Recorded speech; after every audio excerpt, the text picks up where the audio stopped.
Tushda atyorka ko'rishning ta'birlari.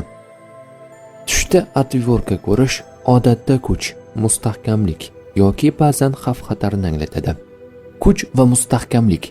Tushda atyorka ko'rish sizning hayotingizda kuchli, mustahkam yoki ijobiy holatda ekanligingizni bildirishi mumkin. Atyorka bilan ishlayotganingizni ko'rsangiz, kuchli va mas'uliyatni his qilishingizni anglatadi. Ba'zan atyorkani tushda ko'rish yangi bir boshlanish yoki hayotingizda o'zgarishni anglatishi mumkin.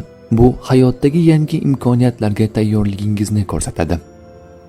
Boshqaruv va nazorat. Agar atyorka boshqarilayotgan yoki qo'lga olingan bo'lsa, bu sizning hayotingizda muvaffaqiyatga erishish uchun zarur bo'lgan boshqaruv va nazoratni anglatishi mumkin. Tushda atyorkani boshqarish o'zingizni qo'llab-quvvatlash yoki muammolarni hal qilish uchun kuchli tashabbusni bildirishi mumkin. Atyorka ba'zan xavf-xatarni anglatishi mumkin.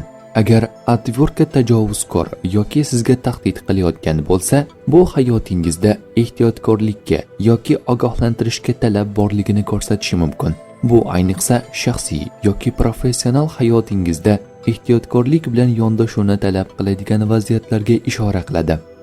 Atyorka bilan to'qnashuv yoki uni boshqarishga harakat qilish ichki muammolarni hal qilishda yoki tashqi qarshiliklarni yengishda qiyinchiliklar borligini anglatishi mumkin.